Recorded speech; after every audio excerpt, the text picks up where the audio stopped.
On a team dominated by 20-somethings, Tim Taylor was brought to the Lightning to show a talented but inexperienced team what it takes to win in the NHL.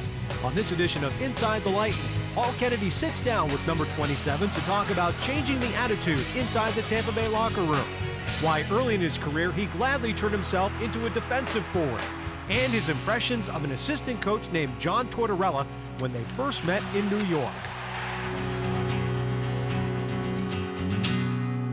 A lot has been made of the fact that Dave Andreychuk wears the C here at the age of 40 as the leader of this team. But the experience that you bring here, how has that role evolved for you, Tim? Well, when Dave and I first came here, we were both brought in here probably to do the same thing, along with Grant Ledyard.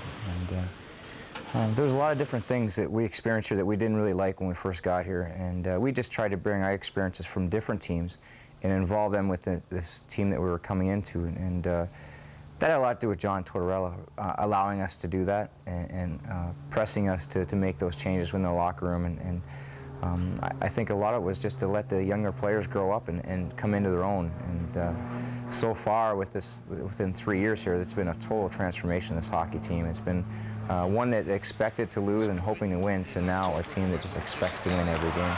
We all love sunshine. We're sitting out here in your gorgeous home with the palm trees and the like.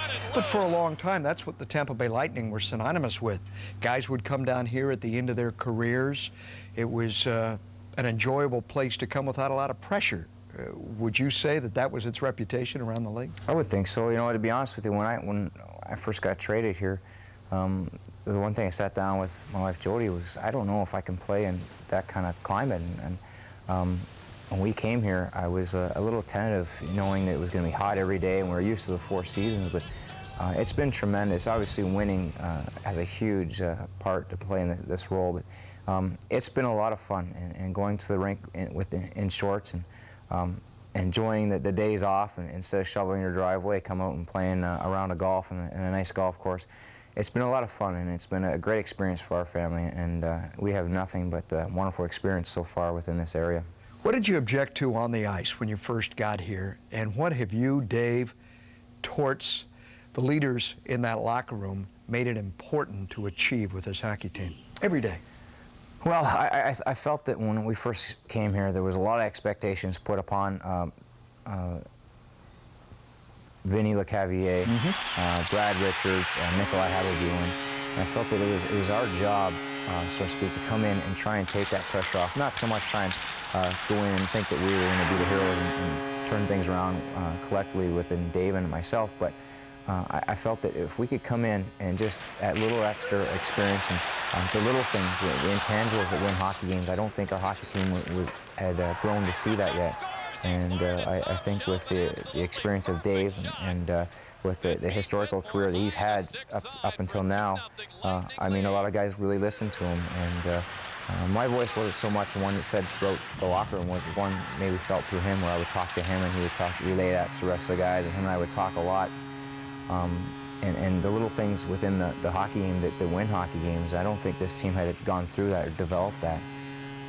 And I'm so proud of where this team has come from, and not so much that I've just been a part of it, but it's just, or been a bit part of it, but I've been a small part, and it's been fun to go through these young players coming into their own, and seeing Marty St. Louis have an MVP season, seeing Nick Habibulin not be the man within the Tampa Bay Lightning, but be another player. And I think that's a huge accomplishment for the Tampa Bay Lightning, because when Nick was first brought in here, I think a lot of people felt that he was going to be the guy to carry this team to a Stanley Cup, and I think now people are really realizing that Nick is one piece of this puzzle, and as Vinny Lecavalier is, as Chris Dingman is, as Andre Waugh is, as those pieces come together, then you have a real hockey team, and I think that's the thing I'm most proud of.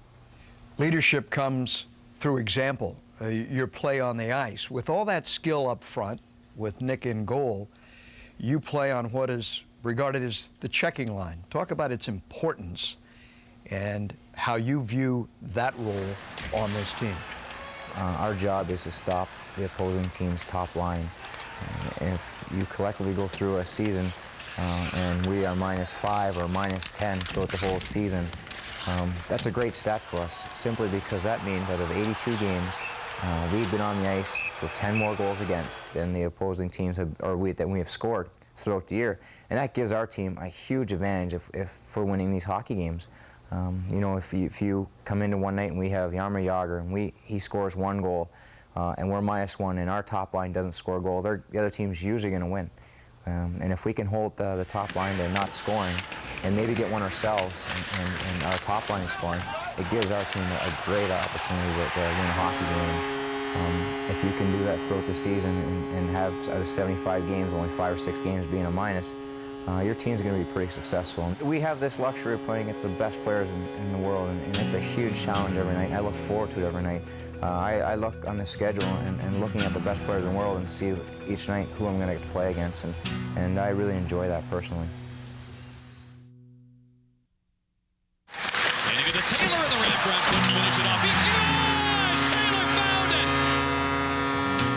Your children and Brittany and Wyatt growing up here in the Sunshine. Let's go back to Dad growing up. Were you a typical kid in Ontario? What was it like for you? It was cold,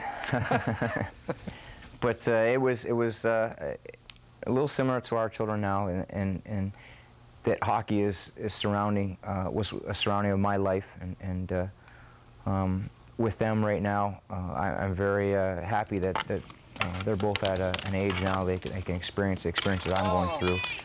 That's the only one regret I do have with being in Detroit and winning the Stanley Cup in '97 is that my children did not get to experience it with me, and I'm so excited that they're at this level now where they can watch every playoff game and feel the ups and downs and what it's like to look at the Stanley Cup and hope and pray that your name will eventually get on it. And when I grew up in Canada, that's all I dreamed about. That's all I wanted to do. When my brothers and I played road hockey, there was always a national anthem before our games, and we just fought tooth and nail. It was highly competitive, and it's almost like a dream come true. You know, you sit back, and I always felt that I could play in the NHL. Didn't know if it would really happen, but I felt that at the end of the road, there's only one path for me to go, and that was to the NHL. And I think that's one of the main reasons why I made it, because I didn't give myself any other opportunities. I didn't give myself any outs, and I think now, looking back on it, I think that's really a reason why I'm here today. When did you realize that you were going to make it or could make it, that it could be at the highest level? Probably when I was 15 or 16. When I was younger, I was always the best player on our team, and as kids grew, I didn't grow, and it got a little tougher. And then at 16 and maybe 15, turning 16, I grew, and then I started to become the player again that I was when I was younger. Then I heard my name being tossed around, being drafted to the Ontario Hockey League, which was I had to leave away from home, and then eventually from there, the NHL draft, and that's what really caught my attention, that I could actually get to that level. I always thought, like I said, I could, but you know, I just didn't know if it ever would really happen. I always felt that I could do it and hoping, and then the realization it was going to happen, and the only way for it to really happen was for myself to do it and make it happen, and to push myself to the next level. And I was always a good practice player. I just didn't really like to work out. I didn't really feel that was part of the game, and until I took that seriously was when I was going to make that next jump, and eventually I did. And I think that's one of the reasons why it took me so long in the minors too. And I think if I was in better shape, it would have been easier for me. Well, 4 years in the minors. What's the hardest part of that? Mental or physical or both? Mental.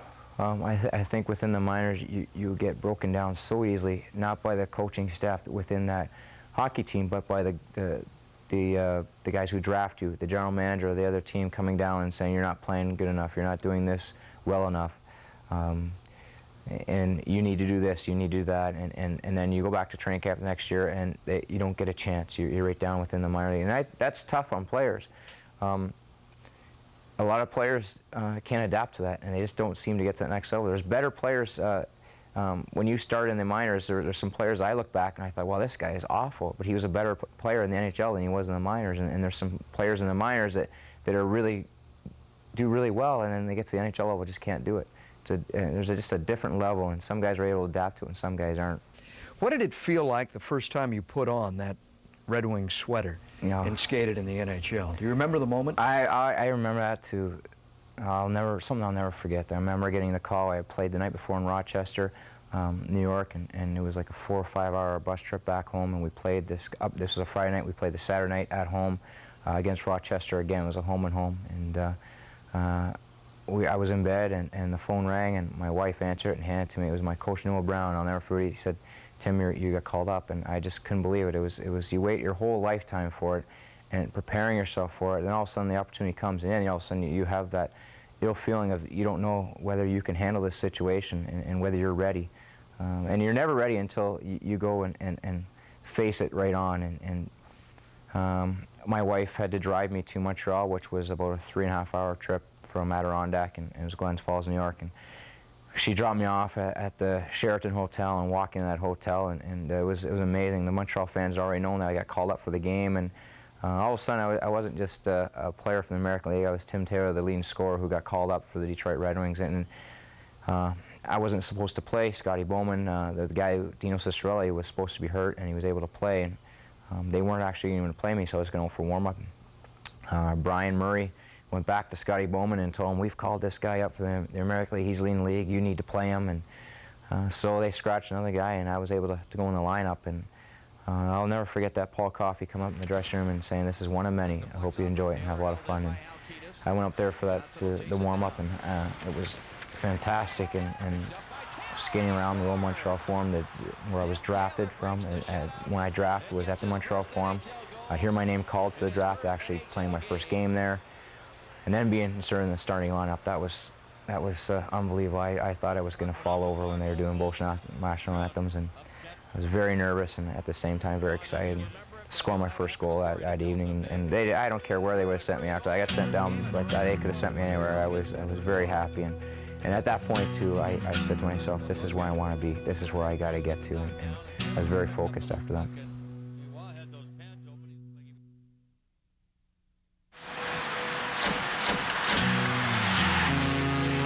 You talked about when you were growing up as a kid, pretending that the national anthem was playing, which is a great tradition. I go into arenas and I love it, especially when they play both anthems. You were in Montreal with the Lightning. First ever time you had swept a postseason series. Did you think about that at all? Did any of those memories come back from your first goal and your first game, and when they're playing "O Canada" or any of that? Going through both national anthems, I did have, going back to my very first game, I remember how nervous I was. You know, we won the Stanley Cup. My wife had a private party for us, and I got my mom and dad to come up, and they. This is after the year in Detroit. After the year in Detroit. They put your name on the cup. My name's you get on the cup for the day. Yeah, cup for the day, and it was a great day. Phil, the cup keeper, was by it 24/7. He wouldn't leave, but we had a private party after the whole day had passed, and all the activities that had gone on throughout the day, and there was about 300 to 350 people at this party, and all my ex-coaches were invited. Every single player that I played with in minor hockey was there. All my friends and family were there, and it was just a terrific evening. And near the end, the speeches were going around, and one of my ex-coaches had spoken only for a little bit, and other people come up and talked. And then I got my mom and dad to come up, and my brothers were up there. My two brothers were with me, and got my mom and dad to turn around. I said, "Mom and Dad, can you remember 25, 30 years ago, you had 3 little boys growing up and playing hockey in the garage, singing national anthems before every game, or before every playoff game that we had imagined that we were in, and playing for the Stanley Cup?" And they said, "Mom and Dad, turn around. The little boys have grown up, and we brought home the cup." And my dad was, he was very teary-eyed. My mom was crying, and it was a very emotional time for our family, but as well, I was very proud to be up there with my 2 brothers growing up, and that was our whole dream growing up, and to be able to have the cup and actually hold it for them. And it was something that I'll cherish, and I know my mom and dad have always talked about that speech and talked about that moment. What's so impressive about Jody, in addition to your family, is the fact that she's a registered nurse, medically trained, has, when she wishes to pursue it, her own career. You married a beautiful, intelligent woman. Yes, and you know, she gave it up when we had children, which was tougher to do, but I think at the same time, it's been a great experience to grow within the children, with her within the children as well. I think she made a big sacrifice, but the sacrifice I think is going to be all well worth it once hockey's over and we go back home and then I'll do all the jobs and chores at home, and she can go back to work. But it's been a great experience, and you know, we always talked that we thought that we were married too young, if we ever, and I wouldn't change it for the world. How old were you? We were both. I was 21 and she was 22. And I think the main reason why was because I had to leave. We were going to Baltimore, and we were going to be far apart for a number of years. So the only logical choice to stay together was to get married. And if we talk about it, I don't think I would ever change it, because all the experiences we did at a younger age, they're behind us, and all the glory days are ahead of us. And now we get to experience our children at a young age, and they're growing, so we're going to be hopefully young enough to enjoy their adulthood with them. Tim, what do you do when you try to get away from hockey? Do you play golf? Any other sports, hobbies? What, when you're I in like the to middle play of summer? golf. I mean, this is a beautiful area, a great golf course. So, yeah, we like to do that. It's a very intimidating sport, because you could have 3 or 4 shots that are just unbelievable. Think you're ready for the tour, and then you have 40 to 45 more that just aren't as good. But I enjoy it, and my wife enjoys it. Something that we can do together on our off days. Tim, why do players in the National Hockey League, unique to all major league sports, consider it an honor to be interviewed during the game? Sometimes it can be a distraction, sometimes inconvenient. But let me say this, they do the interviews. And I've not seen that in the NFL, the NBA, or Major League Baseball. But in hockey, it's unique. I think within hockey, that's the biggest thing that we're most proud of within our sport, is that I think every player is down to earth, and whether we're hockey players or electricians, plumbers, we feel, and I just think that we feel that we're on no higher level or higher ground than anyone else that surrounds us. And I think hockey players are, and we're very proud of that, that we're very common people. You wouldn't know if one lived beside you unless he told you, I don't think. And it's actually an honor to get interviewed between periods, because it means you're playing well. So guys do like it. I think anytime that you're talking to a media representative, or that you are self-promoting yourself at the same time as promoting the game. And it's nice when people talk about you, because it usually means things are going well and you've done something right. They came in and played. And I think it's great for the sport to have players out there talking about the game. Especially, we talk about little things that happen within the game that people don't realize or get to see on TV. They aren't illustrated when you ask them in between periods, and players can go more in depth and actually get more people to understand the game. And he's back in front of that empty net, leaving, and it's tapped in, they score! Taylor jammed it in! When you were in New York, could you see the potential in John, or did you, in your wildest imagination, dream that you'd be paired again playing in sunny Florida for a Stanley Cup, perhaps? Did you see the potential in John then? What was he like then as opposed to now? Well, I think that he was a guy behind the scenes that really wanted to tell his story, so to speak. He really wanted to get to the players and shake some of the players up and let them know where they're standing within our hockey team. And I think a lot of the players had the false security that they were playing well and they weren't playing well. And he would talk a little bit, but he didn't want to overstep his boundaries because there was a head coach. And I felt at that time if we probably could have made a head coaching change, Torts would have been the guy. And I actually, in fact, know that he would have been the guy, because Neil Smith had told me that after, that if he could have fired John Muckler, Torts would have been the guy, and the ownership just wouldn't allow him to do it. And I felt that Torts always was standing behind, someone was kind of holding him back, because I think that he could have did a great job in New York, and we probably wouldn't be here today if he was given that responsibility to be the coach of the New York Rangers. And thank God that he wasn't, because, like I said, we wouldn't be here today, and we're in a good situation right now. We have a great team, and he's brought a lot of responsibility and respect to this organization, and I think a lot of people around this area should thank him for that. What does he bring to this organization? And couch it in terms perhaps of Scotty Bowman, whose name is on the cup more times than any other coach, 10 times, in the history of the game. Are there similarities between the two? Yes, I think there's a lot of similarities between a lot of coaches, and I think one thing is Scotty Bowman will always tell you, no matter how great his career is, he was always surrounded by great players. And I remember this because Scotty had told us this before we beat Philadelphia in Game 4, And he says, you know, guys, he says, I've been around a lot of good teams, and he says, I haven't been able to give this opportunity to talk to the team as much as tell the team as good as team as they are, as you guys are right now. And he says, you look back at your career and you say, God, I coached a lot of great players. And he says, guys, today I'm going to tell you, I'm coaching one hell of a hockey team. And we went out and won Game 4. And I think with Torts, he would like to relay that to the message to our players too, because he knows. I'm sure he would love to go up to Marty St. Louis and just, you know what, Marty, you're a hell of a hockey player. And as a coach, so you have to have that fine line and can't cross that, because you don't want to become too close to your team. You want to have that line where they fear you a little bit and they respect you at the same time. And I think that he has that, and I think that Scotty Bowman is one of those coaches that has always had that. What would you like to accomplish now in the time you have left in the National Hockey League?